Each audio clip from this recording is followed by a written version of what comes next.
오늘 설교 제목은 좀 특이합니다. 챗 GPT가 두려운 사람들. 굳이 이런 제목으로 설교를 이렇게 준비할까 싶기도 했지만, 미래에 대한 여러 가지 두려움을 가장 상징적으로 표현하는 그런 용어인 것 같아서 이렇게 제목을 잡았습니다. 여러분, 챗 GPT에 대한 이야기는 이미 많이 회자되고 있고, 그에 대한 여러 가지 정보들을 여러분들도 아마 알고 있으라고 생각을 합니다. 그래도 잘 모르시는 그런 분들이 혹시 있다면 기본적으로 좀 말씀을 좀 드리도록 할게요. 미국의 오픈 AI라는 인공지능 회사에서 개발한 챗 GPT, Generative Pre-trained Transformer라는 용어인데, 이게 한국말로 번역이 조금 쉽진 않아요. 생성형 사전훈련 채팅 프로그램, 또는 사전 학습된 인공지능 이런 식으로 이해를 하면 됩니다. 수많은 정보와 데이터들을 기반으로 사전 학습된 그런 내용들을 질문이 떨어지면 거기에 따라서 창의적이고 굉장히 구체적으로 답을 제시하는 그런 프로그램이라고 볼 수 있어요. 이미 우리들은 인터넷을 통해서 여러 가지 정보들을 검색을 해서 다양한 내용들을, 우리가 정보들을, 데이터들을 습득을 하게 되죠. 근데 이것은 굉장히 진화된 인공지능 기능이에요. 그래서 아예 사용자들이 원하는 질문에 대해서 본인이 알아보고 조합해서 그렇게 답을 제시를 합니다. 이를테면 그런 거예요. 여름 밤을 소재로 시를 한 편 써줘. 시를 써줍니다. 써줘요. 일주일 이태리 여행을 가려고 하는데 유명한 성당을 중심으로 스케줄 한번 짜줘 하면은 1일차, 2일차, 3일차 해가지고 쭉 나옵니다. 경비를 이 정도 선에서 한번 해줘. 거기에 맞춰서 또 짜줘요. 기후위기의 시대에 기독교인으로서의 역할과 책임에 대해서 글을 좀 써줘. 글 써줍니다. 대지까지 딱 나눠서. 좀 어려우니까 중학생 어휘 정도로 만들어줘봐. 그럼 또 거기에 맞춰가지고 또 글을 만들어줘요. 아주 편합니다. 한 1분 미만이면 착착착착착 답이 나와요. 근데 이게 글만이 아니에요. 사진을 보여주고 나머지 이쪽 편을 거기에 맞게 요러한 것들을 한번 만들어줘. 그러면 이 앞부분에 있는, 왼쪽에 있는 것을 기반으로 사진도 만들어주고요, 자료와 데이터만 주고 영상을 만들어줘. 얼마든지 가능합니다. PPT 만들어줘. 가능해요. 소설과 시나리오 얼마든지 써줍니다. 이러한 주인공, 출생의 비밀, 강남의 성형외과, 어쩌고 해가지고 이렇게 써줘. 이러면 거기에 맞춰가지고 여러 가지 소설도 쓰고 여러 가지 아이디어도 막 내줘요. 상상할 수 없는 기막힌 기능들이 만들어지고 아주 쉽게 활용을 할 수가 있죠. 이게 너무나도 유용하고 획기적인 기능들인데, 사람들이 염려를 하는 이유는 뭘까? 사람들이 좀 두려워하는 이유가 뭘까? 그래서 제가 챗 GPT가 두려운 이유를 챗 GPT에 물어봤더니 이런 대답을 했어요. 제가 한번 읽어볼게요. 챗 GPT에 대해 두려워하는 이유는 다음과 같습니다. 챗 GPT가 사람보다 탁월한 글쓰기 능력을 갖고 있고, 인간의 창의성과 인간성을 위협하고 전문가들을 대체할 수 있고, 틀린 정보나 혐오적인 내용을 전달할 수 있다는 우려가 있지만, 오히려 챗 GPT를 사용하는 사람들의 도덕성과 책임감에 대한 것이라고 할 수 있습니다. 챗 GPT는 도구이고 도구의 사용은 사용자의 몫입니다. 챗 GPT에 대해 두려워하지 마시고 오히려 챗 GPT가 제공하는 장점과 가능성을 활용하시기 바랍니다. 궁금하신 점 있으면 언제든지 물어보세요. 아주 똘똘하게 답을 그렇게 하더라고요. 그럼 사람들은요, 굉장히 편리하죠. 편리하기 때문에 이것 때문에 내 일자리가 빼앗기는 게 아닐까, 굉장히 신속하게 일들이 진행이 되니까 실제로 그런 우려를 하는데, 사실로 조금씩 그런 이야기거리들이 있죠. 앞으로 이런 비슷한 일들이나 아니면 그런 관련된 일들에 대해서는 굉장히 위협을 느낄 수 있는 바로 그런 부분들이 있어요. 공상 과학 영화에 나오는 것처럼 인공지능이 인간을 통제하고 핵전쟁을 일으킨다, 이런 부분들까지도 염려를 하는 그런 경우들이 있습니다. 챗 GPT에 대한 두려움을 한마디로 요약을 하면 사실은 미래에 대한 두려움이라고 할 수 있어요. 미래에 대한 두려움, 앞으로 어떤 시대, 어떤 사회가 펼쳐질까 하는 것에 대한 염려와 두려움이죠. 근데 여러분 보십시오. 미래에 대한 염려, 두려움이 꼭 챗 GPT만이겠어요? 요즘 뉴스를 보기가 굉장히 겁이 납니다. 전쟁의 이야기나 환경 오염에 대한 이야기, 정치 사회 불안정한 수많은 위기들, 많은 재앙과 재난의 소식들이 사방팔방에서 들려오곤 하죠. 그런데 만약에 그런 재난이나 재앙의 이야기가 없으면 우리들은 그냥 편안하게 살 수 있을까요? 그렇지도 않아요.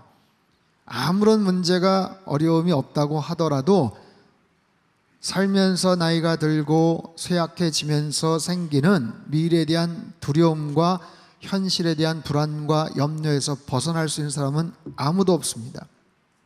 그림자처럼 늘 따라다니는 그런 현실적인 그리고 미래에 대한 염려, 두려움이 늘 있다라는 것이지요. 자, 그런 상황 속에서 우리 크리스천들은 어떻게 대처하면서 살아갈 수가 있을까? 오늘 본문은 기원전 700여 년 전에 남유다가 바벨론에 의해서 나라를 잃었을 때 예레미야 선지자에게 하나님께서 주셨던 말씀입니다. 자, 4절 말씀을 우리 다시 한번 읽어보겠습니다. 4절 말씀 시작.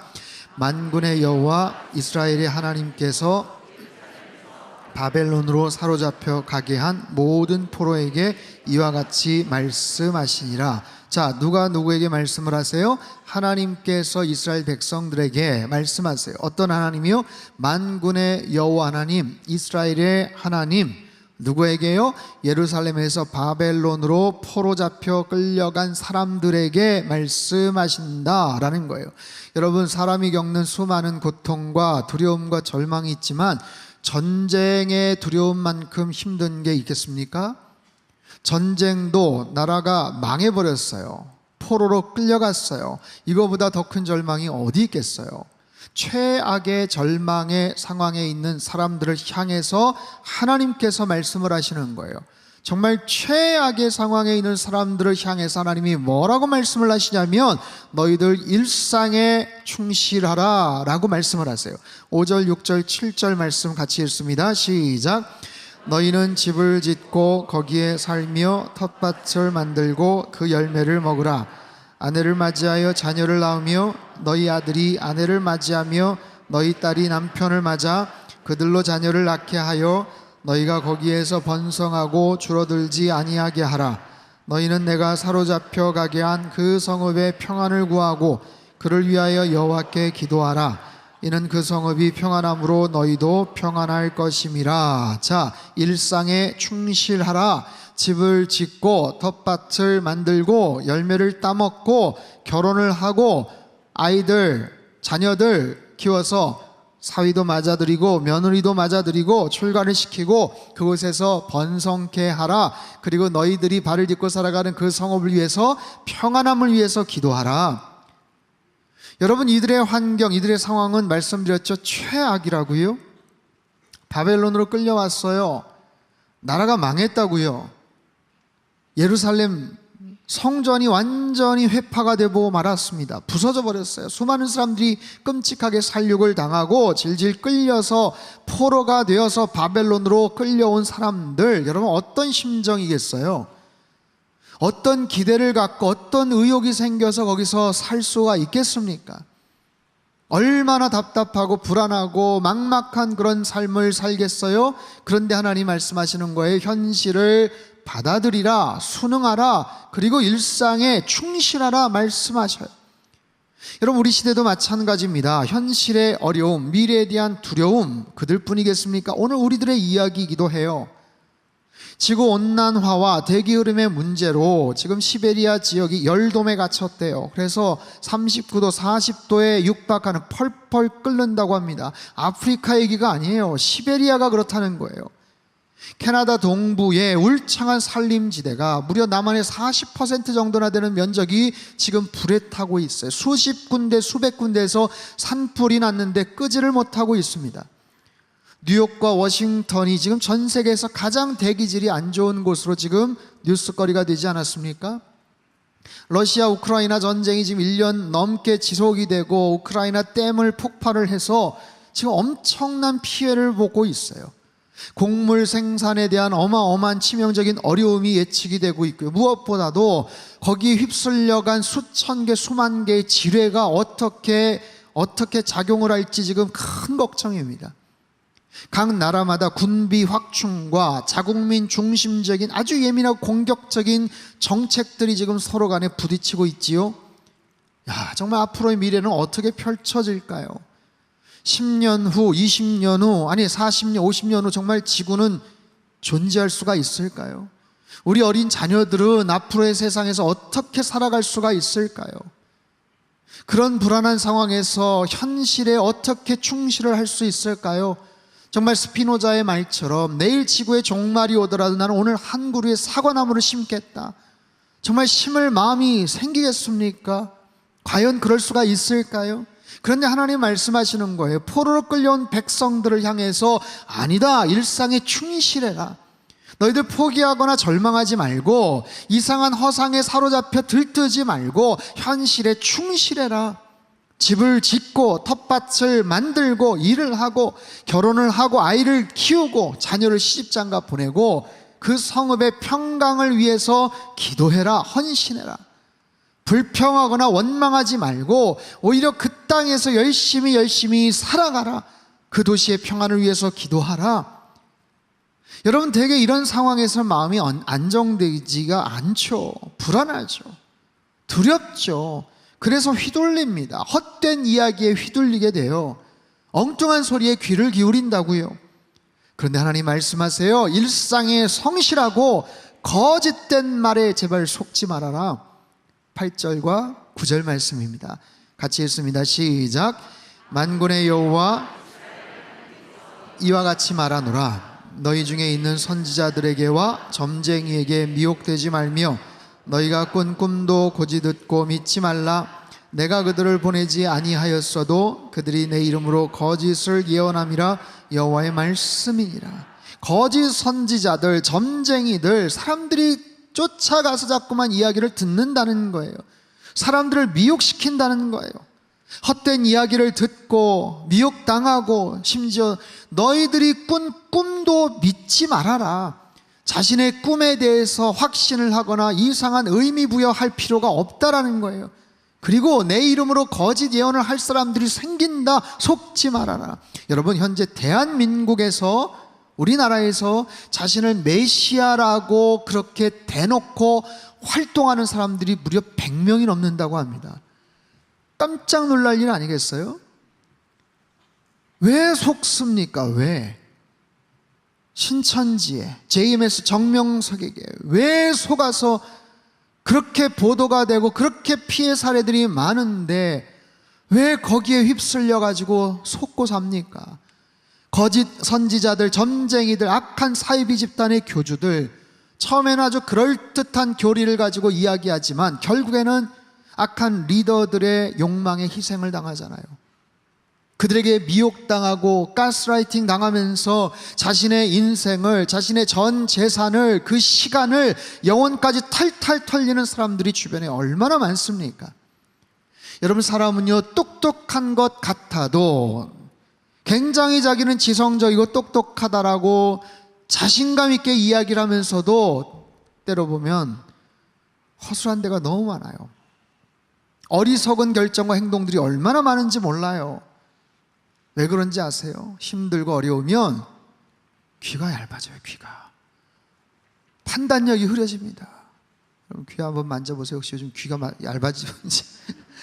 균형 감각을 잃게 되고 누가 뭐 한마디 하면 그냥 솔깃해가지고 따라갑니다. 우선순위를 놓치게 됩니다. 잘못된 반응을 하는 거죠. 여러분, 이건 너무 당연한 얘기고 뻔한 얘기지만 내가 어떻게 반응을 하느냐, 여러분, 인생은 반응이에요.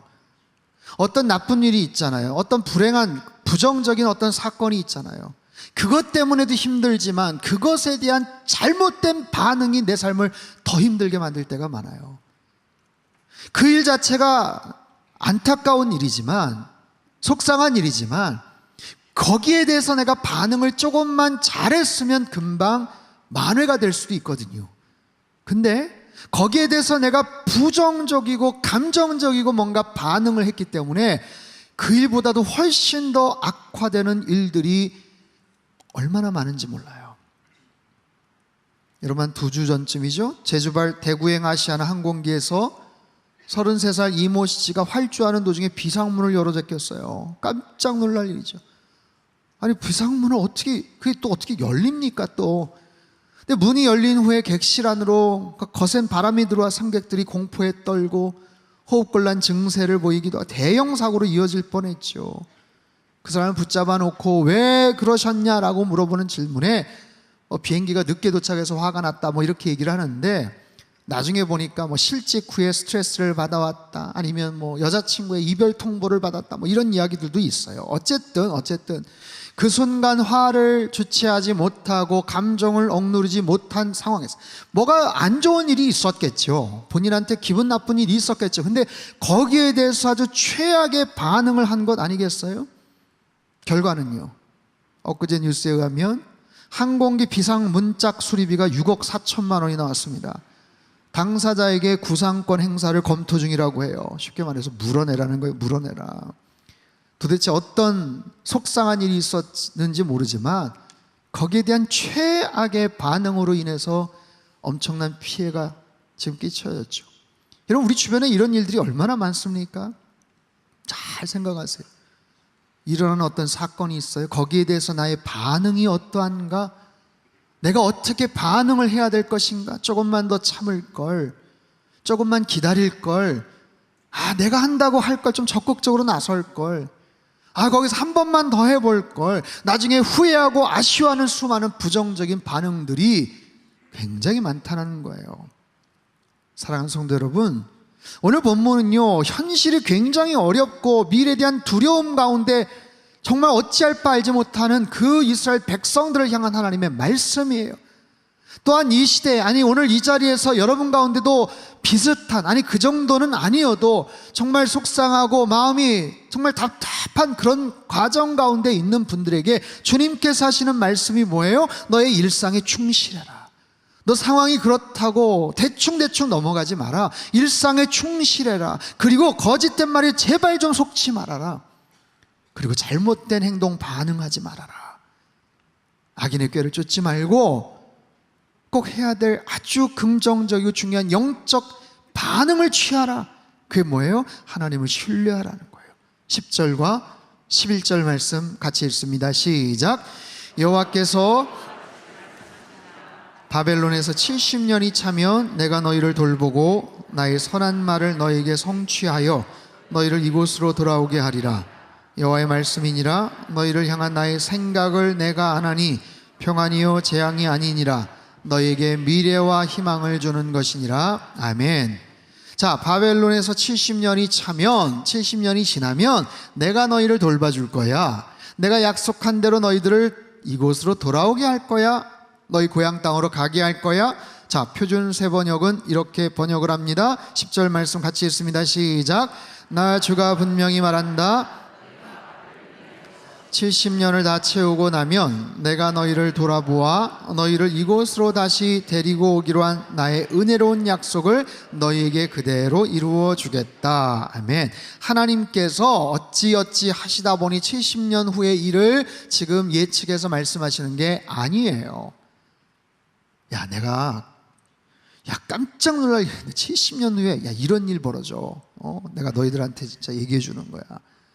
여러분, 그런 차원의 얘기가 아니고요, 70년 후에 어떤 일들을 하나님이 만들어 가신다는 거예요. 하나님께서 하나님의 주도적인, 하나님의 섭리하에서 계획하에서 그 모든 일들을 하나님께서 만들어 가신다는 거예요. 여러분, 역사는 하나님의 손안에 있는 줄로 믿습니다. 여러분, 저와 여러분의 내일, 미래는 하나님의 손안에 있는 줄로 믿습니다. 우리는요, 7일 후의 일도 몰라요. 7일이 뭐예요? 7분 후의 일도, 7초 후의 일도 몰라요. 하지만 하나님께서는 70년 후의 일을 아실 뿐만 아니라 그 사건을 만들어 가신다라고 약속하세요. 그러니 평안하라, 안심하라, 걱정하지 마라. 너희를 향한 나의 생각은 재앙이 아니고 평안이야, 평안. 미래와 소망을 주려 하는 것이니 나를 신뢰하라 말씀하세요. 사랑하는 성도 여러분, 여러분은 지금 어떤 길을 걸어가고 계십니까? 우리는 과연 어떤 미래를 맞이하게 될까요? 수많은 염려, 근심, 걱정, 두려움이 있습니다. 여러분, 개인적인, 가정적인 여러 가지 어려움들이 있을 거예요. 지구 환경을, 시베리아 상황을 걱정하기커녕 당장 내 앞에 지금 놓여있는 재정 문제, 건강 문제, 우리 자녀들의 진로 문제, 취업 문제, 발등에 떨어진 이 불을 어떻게 꺼야 되는지에 대한 염려가 늘 가득 차지 않습니까? 그런데 하나님은 말씀하세요. 너희를 향한 나의 생각은 내가 알아. 그게 뭔지 가르쳐줘? 재앙이 아니라니까. 평안이고 너희 미래의 소망을 주려 하는 거야. 그러니 아무것도 두려워하지 말아라. 염려하지 말아라. 하나님을 신뢰하고 하나님께 더 가까이 나아가서 간절하게 기도하고 나를 찾으라 말씀하세요. 12절 13절 말씀 우리 큰 소리로 같이 한번 읽겠습니다. 시작. 너희가 내게 부르짖으며 내게 와서 기도하면 내가 너희들의 기도를 들을 것이요 너희가 온 마음으로 나를 구하면 나를 찾을 것이요 나를 만나리라. 아멘. 무엇을 하라고요? 기도하라고요. 무엇을 하라고요? 찾으라고요. 근데 건성으로 하지 말고 일상에 충실하라, 성실하라 하신 것처럼 어떤 반응이 중요하냐 말씀하신 것처럼 하나님과의 관계에서 어떻게 반응을 하느냐. 기도요? 기도했었죠. 그런데 간절하게 기도해봐. 부르짖고 기도 좀 해봐. 하나님 찾았죠. 근데 온 마음으로 하나님을 찾으라는 거예요. 그런 모습으로 하나님 앞에 나오라. 그러면 내가 응답해주고 너를 만나게 할 것이다. 그리고 가장 중요한 약속 14절 말씀입니다. 같이 한번 읽습니다. 시작. 이것은 여호와의 말씀이니라.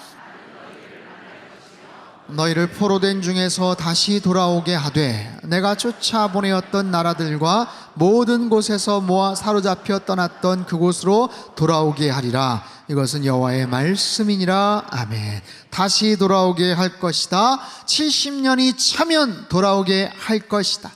사람들은요 늘 알 수 없는 미래에 대한 두려움과 염려로 가득 차 있습니다. 그래서 타로점도 보고 오늘의 운세도 보고 미래를 나름대로 준비한다며 불안한 투자도 하고 여러 가지 이야기들에 솔깃해합니다.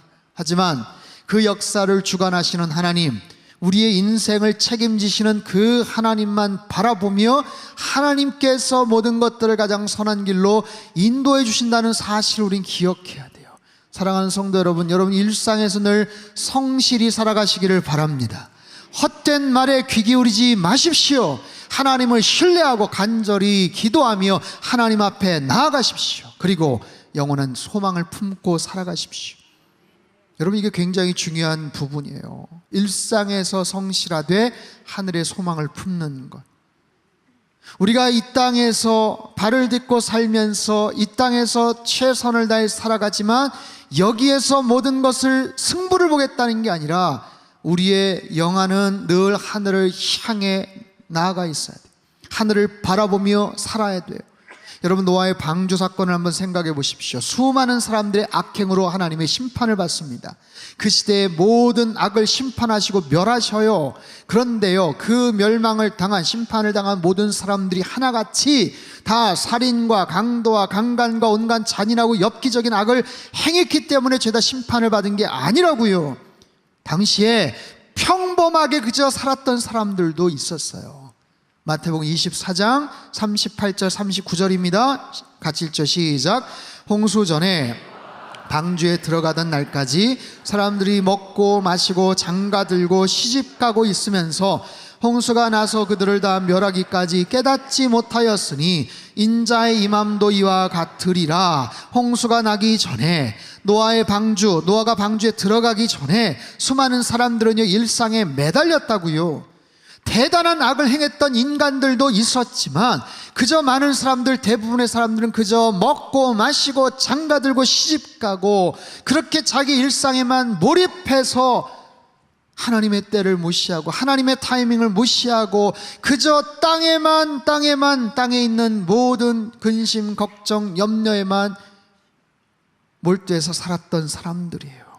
여러분, 우리 일상은요 이처럼 양면성이 있어요. 우리가 발을 딛고 분명히 살아가지만 하늘을 볼 수 있어야 됩니다.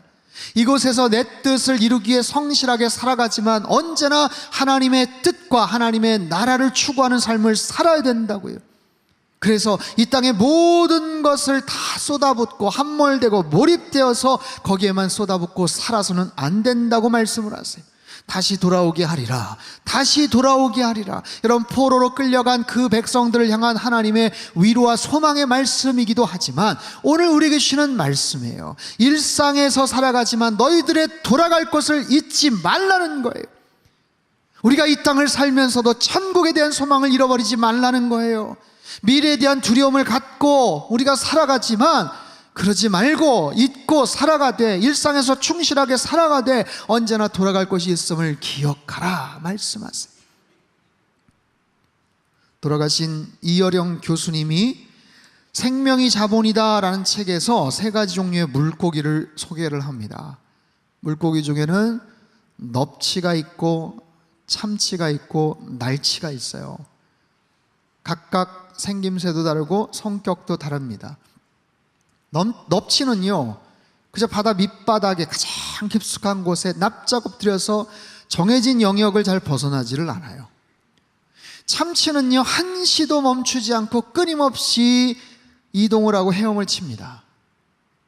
그에 반해 날치는 지느러미가 수면 바깥에서는 날개 역할을 하기 때문에 물을 박차고 해수면을 벗어나 비상할 수가 있어요. 여러분, 이 3가지 종류 이렇게 적용을 해볼 수 있죠. 넙치형 인간이 있습니다. 그저 한 자리에 앉아서 한 곳에 머물러서 늘 염려하고 두려워하면서 살아가는 그런 경우. 참치형 인간이 있습니다. 일상에서 나름대로 최선을 다해 살아갑니다. 늘 바쁘게 분주하게 움직입니다. 하지만 그 이상을 바라보지를 못해요. 마지막 날치형 인간은 뭘까요? 바닷속에 살지만 자신의 삶 속에 충실하지만 최선을 다해 살아가지만 그 이상의 세계가 있음을 늘 기억하며 그곳을 바라보며 힘차게 자신의 모든 것을 솟구쳐 올라가는 그런 사람들이에요. 그런 사람들. 여러분, 옆에 계신 분들 한번 이렇게 슬쩍 한번 보세요. 어떤 모습으로 생기셨는지. 넙치형인가 참치형인가. 사랑하는 성도 여러분, 우리 현실이 불안하고 미래가 두려워도 우리의 시간과 미래를 주관하시고 책임지시는 분은 여호와 하나님이신 줄로 믿습니다. 그 하나님을 늘 신뢰하며 살아가시기를 주님의 이름으로 축원합니다. 너희를 향한 나의 생각은 내가 아는데 재앙이 아니라 평안함이야. 너희 장래에 소망을 주려 하는 것이란다. 여러분, 챗GPT든 환경 문제든 미래 펼쳐질 그 어떤 것이든 아무것도 두려워하지 마시고 하나님만 바라보며 의지하며 나아가시기를 주님의 이름으로 축복합니다. 일상에 충실하십시오. 날마다 펼쳐지는 하루하루의 삶 속에 여러분 최선을 다하십시오. 엉뚱한 이야기에 귀담아 듣지 마십시오. 하나님 말씀 앞에 나아가시고 언제나 하늘을 향한 소망을 품고 늘 살아가시는 천국의 백성들, 천국 소망을 가지신 저와 여러분의 삶이 되시길 주님의 이름으로 축원합니다. 하나님, 요즘 현실이 너무나도 힘들고 우울하고 어렵습니다. 미래를 생각하면 여러 가지 모습으로 인해서 참 두려움이 가득한데 오늘 주신 말씀을 마음속에 잘 새기겠습니다. 아무것도 염려하지 않고 주님만 바라보겠습니다. 내 미래는, 나의 인생은 하나님이 책임져 주실 줄로 믿습니다. 하나님, 현실에 최선을 다해 살아가게 하시고 엉뚱한 이야기에 귀담아 듣지 않게 하시고 하나님 앞에 더 가까이 나가며 기도의 자리로 더 가까이 나가며 천국에 대한 소망을 늘 가슴에 품으며 날마다 승리하는 하나님의 거룩한 백성들 다 되게 축복하여 주시옵소서. 존귀하신 예수님의 이름으로 감사하며 기도하옵나이다. 아멘.